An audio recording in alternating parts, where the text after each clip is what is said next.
Last year, the East Coast experienced the tragedy of Hurricane Sandy. Many people lost everything.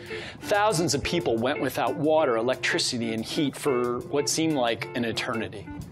But for some in the world, lack of clean water, electricity, housing, clothing, education, even opportunity are part of daily life. Today, I'm at Riverview Studios in Bordentown, New Jersey, to speak with a compassionate humanitarian, an agent of change who thinks and acts both globally and locally.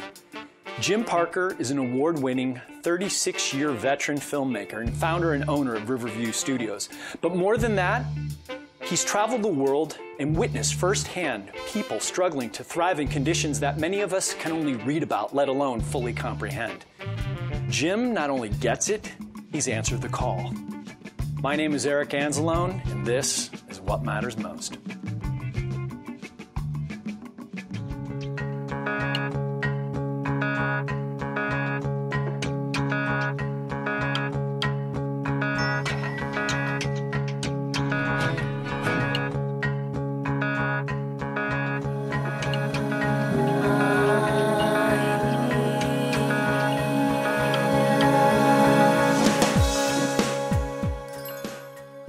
Jim Parker is internationally acclaimed for his humanitarian work in Uganda.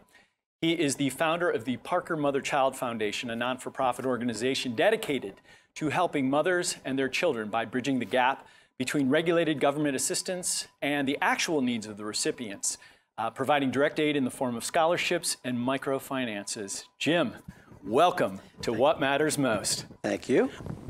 I'm not kidding you. I don't know if you can see this, but really, and I mean this, I really do mean this. You're one of those people that have a light around you, you know? Seriously, you got it, dude. Power to you. Oh, thanks. It's the lights up there. I was going to say, this is a fantastic studio. Thanks. But Uganda is not just a few exits up the turnpike from here. And you've gone from creating videos and film to creating a foundation in Africa. How does that happen? I guess I was lucky. It's circumstances just fell into place. I had a client, and the client said to me, they came back from a trip it was a mission trip, and they came back from that trip, and they said, can you take this VHS tape that somebody shot and convert it into something nice? I said, well, I'll do my best. And I took that tape, and I edited it as well as I could, but it was a little bouncy. And so I said, you know, the next time that you're going, I'd really love to have the opportunity Had you been to Africa before? Never. Had no idea what to expect. But a year later, the opportunity came up. I had to come up with the money to go. Oh, he didn't pay your way? No. But you know, I decided it was something that it was an adventure, something I really wanted to do, and I took the opportunity and I did it. Had no idea what to expect. I mean, Africa's a foreign country. It's a exotic place. Yeah, we all just think safaris, right? Right. I mean, they got exotic animals, lions and tigers and bears. Oh, right. Yeah. And what I discovered, though, when I got there was that, yes, the terrain was a little bit different, but the people were just like, you know, they were awesome. They want the same things that we want. They want a good education. They want to have a productive career. They want health and they want their children to have a better life. But was it just one trip then that sparked this idea for a foundation, or was it a series of trips? It became a series of trips. I've been back roughly, I think it was almost 10 times now, starting in 2002. But the first trip was what sparked the idea. Mm-hmm. And why is it called Mother-Child? Well, I had people that were giving me advice, and I had a lot. We sat down and talked about it, and somebody said, you should start a foundation, because what was happening is I was sponsoring some people, some students. For example, when I first arrived in Uganda, I'd been there a few days, and we went to this big event. It was a youth conference, youth event. And I was taping and shooting footage and talking to people, and two young girls approached me, and I guess they were probably about 12 and 13 years old. Jane and Olive, and they asked if I would sponsor them in secondary school. No, I said, well, you know, let me think about it. You know, I don't know. I wasn't so sure. Wait, because I'm just picturing these two adolescent girls coming up to you. I mean, does that happen a lot to Westerners over there? Like, please sponsor me? Do they just look to all of us as possible sponsors? I think the fact that number one, I was the only one in the community there with white skin. I come across, I'm wealthy in comparison because I was able to travel there. And for somebody in Uganda to travel here is almost an impossibility. It's so incredibly expensive and so difficult, so challenging. You can't get a visa if you're poor. If you're poor, you're just precluded from getting a visa. That's not acceptable. So for me to be there meant that I was obviously wealthy. And I felt wealthy, although everything's relative, you know? Sure. Well, when these girls, I was going to say women, but girls ask you for sponsorship, you know, only thing we have to go by is, well, how much schools cost here, but how much are the schools? If you want to go to school, to secondary school in Uganda, it's not free. It costs about $350 to $360 a year, almost $1 a day. Which is a lot to them. It's correct? About a 1 day's income for many families. $1 a day. Yeah. Wow. Okay.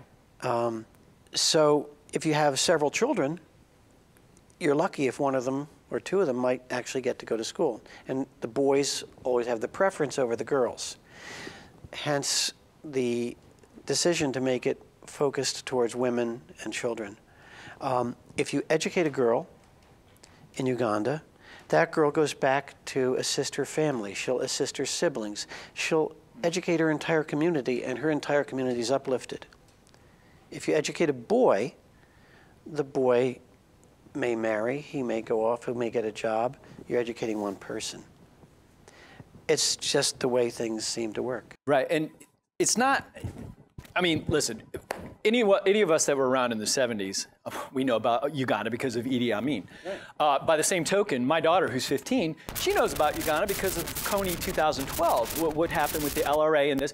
So what I know of Uganda is just war, violence, you know, corruption. These things have to affect getting an education, not just the money. It's got to be, it's hard to get an education, correct? Absolutely. In fact, Jane is from the north. She was from the north where Kony was operating. She was a refugee. She had escaped to the south. Flavia, one of our other students, was a refugee from the north. She's an orphan. She lost both her parents and the rest of her family to the terrorists.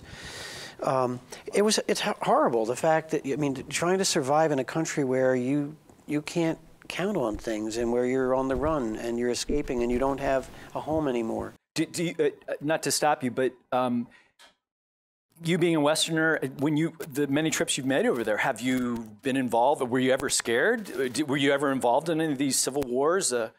Fortunately, no. We tried to stay away from those areas in the north. There is a geographical barrier. There's a lake. Is that Victoria? Or is that on the other side? No, to the north is Chiyoga. As you're going north, it's about 4 to 6 hours to get up to Gulu from where we were staying in central Uganda. Gulu is where the terrorists were, that territory is where the terrorists were. The LRA, right? Or the there LRA, other groups Lord's too? Resistance Army. Although I'm not sure how they came up with that name. I know.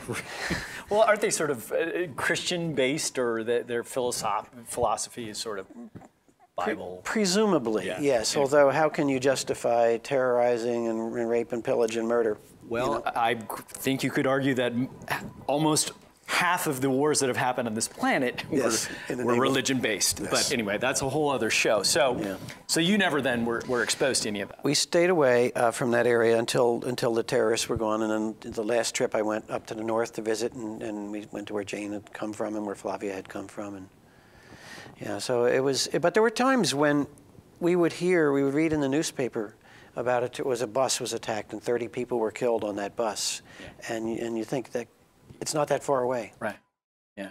Well, we take a lot of things for granted, our personal safety here in the United States, but also education, I think we take for granted too.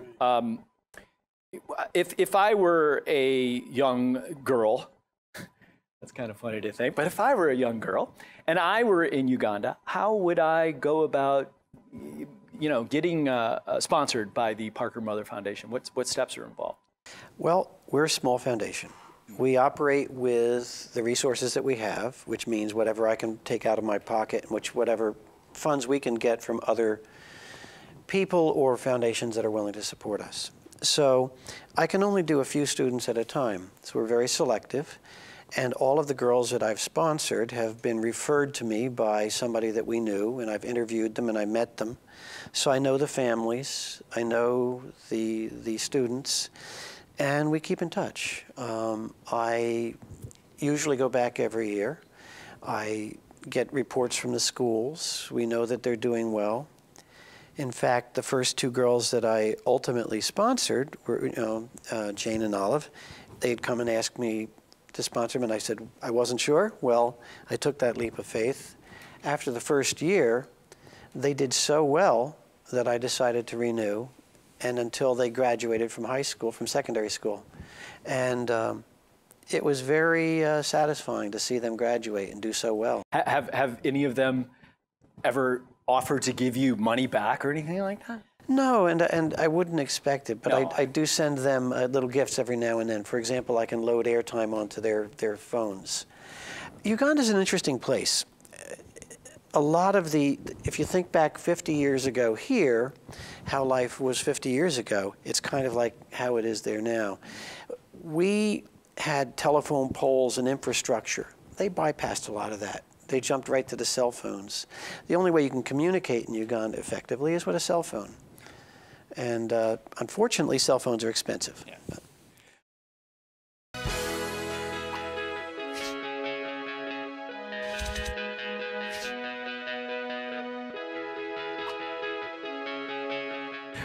Now, you've mentioned some of your the students that are these women that you've sponsored. Jane, right? Mm-hmm. She's a dentist, and Flavia. Flavia's right? a law student. She's a law student. And Betty, right? And Betty, a nurse. Yes.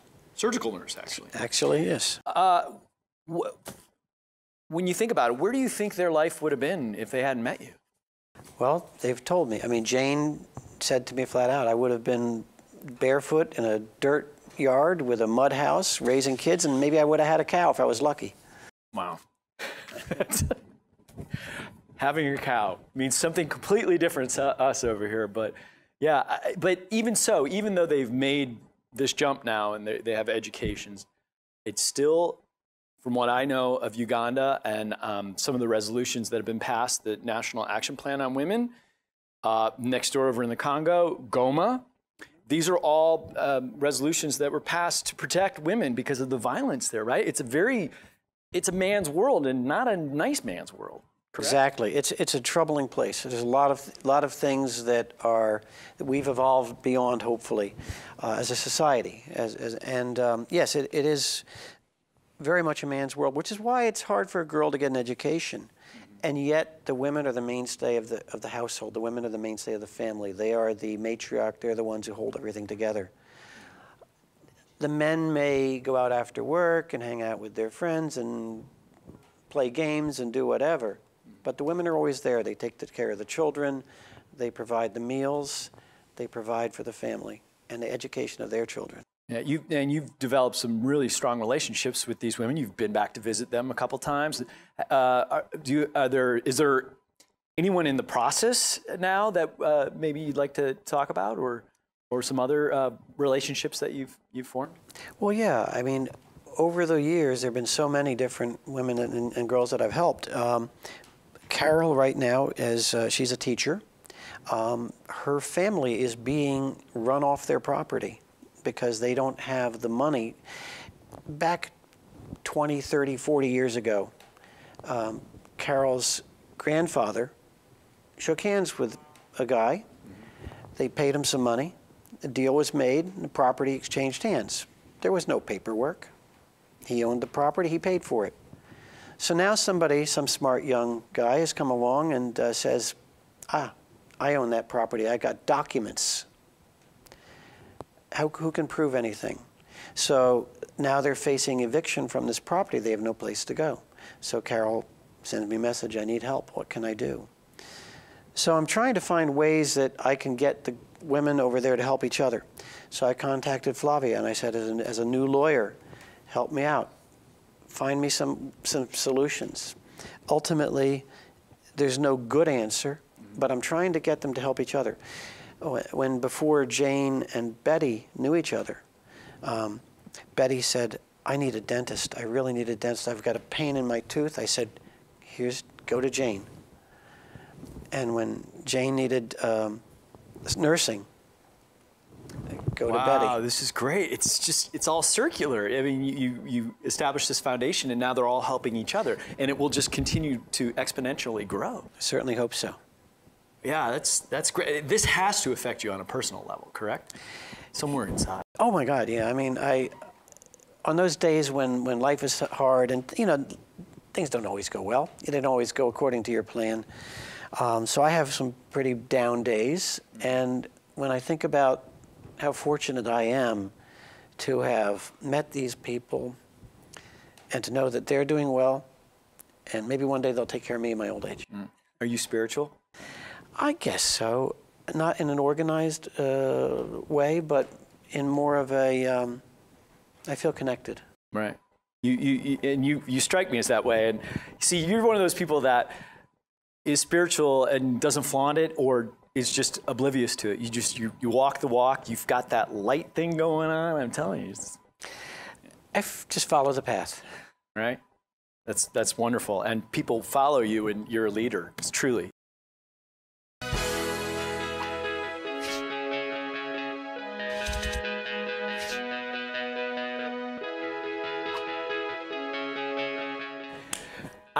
But you, because you just strike me as this way, I'm just curious, have you always wanted to make a difference in the world?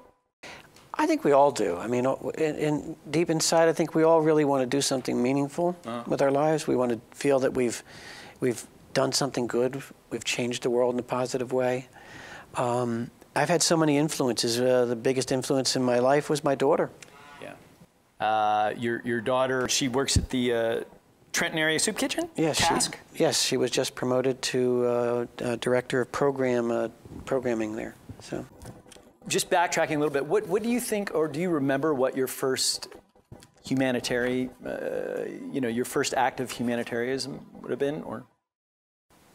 Hard to say. I mean, my parents always raised me to respect life, to respect other people, to put others' needs in front of my own. Maybe sometimes too much. Yeah. But I guess I always felt a connection with other people, and I tried to do what I thought was the right thing and not to take advantage of people. And you set a good example for your children. Was your daughter working for Task? Was that following in your footsteps, or was this something she just struck out on her own and did? No, she's a good girl. All my kids are, and I'm very proud of them. She just decided, she's a grown woman now, she's not a girl any longer, but she decided that this is what she wanted to do. She was a theater major in college, but she was getting AmeriCorps money to go to school, funding from AmeriCorps. She was working as a volunteer at the soup kitchen. And she just fell in love with the people and the place. And when she graduated, they hired her right out of college.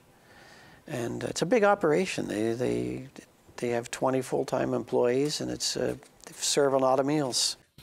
You're a father, a business owner. You created a foundation, and you spend a lot of time helping out over at the Trenton area soup kitchen. Where do you find the time to do all this? I don't know. Whenever I have time to sleep, I sleep. But you mentioned, my daughter really has been my biggest influence. She's the one who introduced me to the soup kitchens, and she sets the bar pretty high that I've got to live up to. And a lot happens over at the soup. It's not just a soup kitchen, right? You're involved in working to help people get their legs back, right? Get established again. Absolutely. I mean, the whole idea of the soup kitchen is not only to provide a nutritious meal, but to help people to achieve self-sufficiency, to help them work towards self-sufficiency. So we have an awesome adult education program. We had over 22 graduates that got their GED this past year. We have counseling. We have social workers. We have a health program. We have an arts program that is just amazing. And talk about self-esteem. When you are doing something that people react to in a positive way, whether it's playing an instrument or singing or performing, and you get that applause, I mean, it's such an incredible boost to your self-esteem. So that's an amazing program. Yeah, it just seems like you would call it something else other than the Trenton area soup kitchen. Should be like the Trenton area, come and get a life again. It's just because you do so much over there? Well, the people that we've talked to, the people that are our patrons are, for the most part, incredibly appreciative for the opportunities. And a lot of them will say they're very lucky. They're blessed. How far away is it from here? 10 minutes. Madam Producer? Yes, sir. Can we just split this up and do 2? Maybe just... You know what? I think that's a super idea. Let's go for it. Cool. Do you mind? No, not at all. This is going to be a first for What Matters Most, but it would be great if we could just, we'll just go over there. If we're going to talk about it, we'll just go. Let's do it. Okay, cool. Let's go. After you. So it's not just a short trip. Absolutely. Cool. I'm really excited about it. This is great. Great place. Oh, good. We got our chariot here. Jim Parker, a man that walks the walk, and well, now he's driving the car. You know, he gives without even thinking about receiving, and you know, reminding us all once again, it's the simple things in life that matter most. Namaste. Ready, Starsky? Ready to go. All right. If you enjoyed our program, please share it. Become a partner. We welcome your support as we continue to create enlightening episodes and meaningful programming. For more details, check us out at whatmattersmostshow.tv and on Facebook/Experience Nirvana. Namaste. When do you want me to hit my mark? At about where I'm like, I was lucky. I had a dream.